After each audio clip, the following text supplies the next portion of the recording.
Shalom, loved ones. In these reflections today, I'll be focusing on John chapter 16, verses 5 through 11.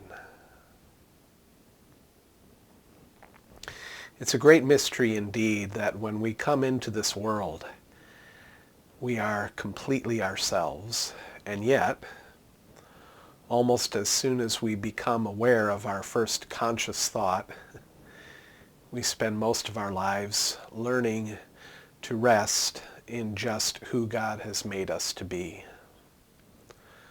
Of all the difficulties that we encounter in this life, perhaps the greatest difficulty is that of making peace with oneself, becoming comfortable in your own skin, as it were. Who am I? This is the question of a lifetime. It is a question of identity.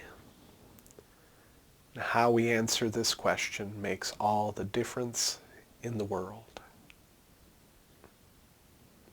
Fortunately, Jesus gives us the answers to this test beforehand, and throughout John's Gospel, he describes who we are in relation to Jesus. Since Jesus is the new tabernacle, we are those who move when he moves and rest where he rests. Jesus is the prophet who knows us inside and out, like Nathanael under the tree and the woman at the well. Jesus is the healer who calls us out of paralysis and restores our sight. Jesus is the bread of life who fills our deepest hunger. We are those who are filled by him. Jesus is the living water who invites us to get caught up in his flow. He's the one who doesn't condemn, but sets us free. He's the good shepherd. We are his sheep. He knows us by name. We know the sound of his voice, and we follow. We are the followers. He's the resurrection who restores our life. We are those who have been restored. He's the servant who shows us the full extent of his love. We are the recipients of that love, called to imitate him and share his love with others in the same way. He himself is the way, he says in John 14. And we find our way only in relation to him. He says, I am the vine, you are the branches. My Father is the gardener. That's in John 15. And in that chapter, he also says, you are my friend. You are my friend. This is who we are. We are those who honor who we are by living in relation to him. When we forget that, we betray who we have been created to be. Since the beginning of time, this has been our common struggle as human beings. It's the desire to be like God. But when we try to become something more than we are, we end up becoming something less than we are. We have been created as reflections of God's goodness. not to become God's own self. In other words, God is God and we are not. And when we try to be God, we betray who we have been created to be.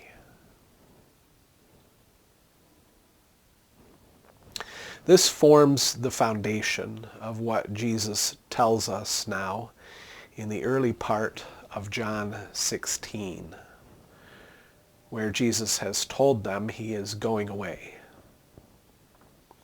The disciples have just spent about 3.5 years keeping company with one another. They've come to see that Jesus is the one they have all been waiting for, the one in whom they have placed their deepest hopes and devotion. They know who they are now because they know who he is. They have found themselves in him. So when he tells them that he's going away, they are deeply grieved. Just think of a time when someone you love very much needed to go away, or a time when you just couldn't be with them anymore. Sometimes this happens when death sets in, and sometimes it happens when it isn't because of death. Maybe it's for another reason, but it still feels like a death. You're left with a hole inside, a deep ache that words cannot describe. This is the kind of grief I think the disciples must have felt when Jesus told them he was going away. It's a sorrow so deep, it feels like their heart is drowning in the flood of tears their soul is shedding.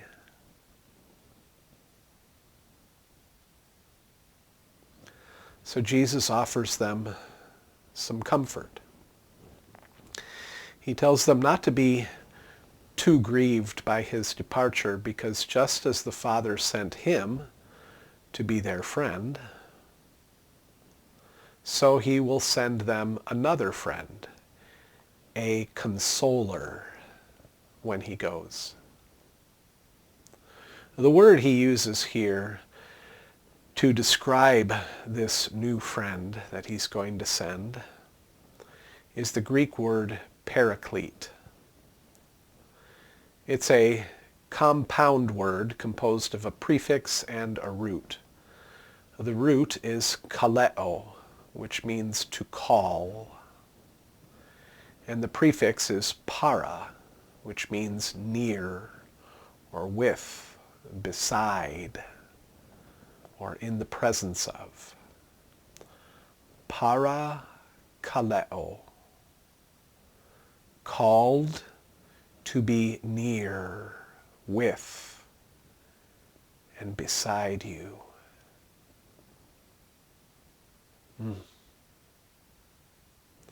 The Paraclete is the one who draws you into the presence of a divine friendship. The warmth of one who throws their arms around you to console you. The one who weeps with you to comfort you. The one whose love will guide you and inspire you and strengthen you to keep walking. The one who will remind you how loved you are, even as they remind you just to be you, nothing more and nothing less. The Paraclete is the one who has your back when your back is against the wall. The one who will stand with you shoulder to shoulder when you are facing a barrage of unfair accusations. The Paraclete is the one who says to your accusers, "You leave my friend alone. You have no idea who they are like I do. You can't see them the way I see them. They are the child who believes. I have restored their innocence, and they are set free. This is how Jesus describes the Paraclete in John 16, but as usual, he does it in a way that is sometimes hard for us to understand.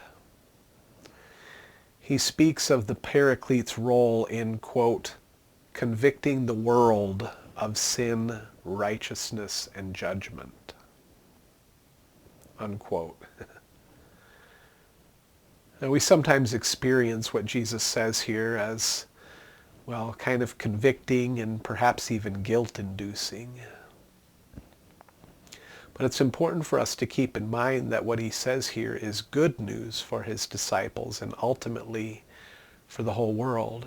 He's trying to comfort them, after all, by telling them of their comforter, the Paraclete. At its core, what he's telling them here is that they will not be burdened with making their way in a harsh world all on their own. On the contrary, he will send them someone who will be present to them every step of the way, like a best friend, calling them to their side and remaining with them every moment of every single day. And this best friend will be the one who relieves you of feeling like it's your job to convict the world of sin, righteousness, and judgment. Instead, the best friend will take on that role so that you don't have to. In our little PlayWell community, we practice this way of being together whenever we meet to seek spiritual direction, whether it's one-on-one or in a group setting. In spiritual direction, we see our sin always in the light of Jesus' love for us, and we hear the Paraclete calling us to believe like a child believes. In spiritual direction, we see Jesus' deep and beautiful goodness, his righteousness, embodied as we cooperate with the gentle way the Paraclete, the one who is in our midst as a friend, invites us to be just who we are. In spiritual direction, we don't judge one another, and we learn to lay aside the ways in which we judge ourselves, because the Paraclete reminds us that Jesus only condemns the prince of this world and not anyone else. It's precisely in this respect that the church in our society today has lost its way. We have forgotten who we are. We've forgotten to let God be God so we can just be human, and others can be too. Instead, Christians have taken it upon themselves as if we are the ones who need to convict others of their sin. We act as if we are the ones who are righteous, and we judge others out of that sense of self-righteousness, meting out condemnation even as Jesus wants to remind us by the work of the Paraclete that the only one he condemns is the prince of this world and not anyone else. That's what he says in verse 11. Dearly beloved, may we let God be God so we can be free to just be who we are. May you know God's presence deep within as the truest friend, the one who does not condemn you,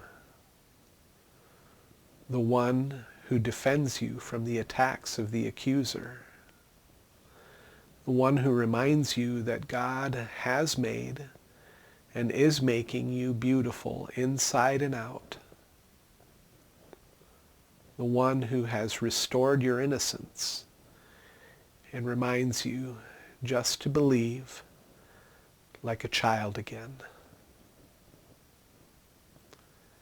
May it be so with us, dearly beloved. Amen and amen.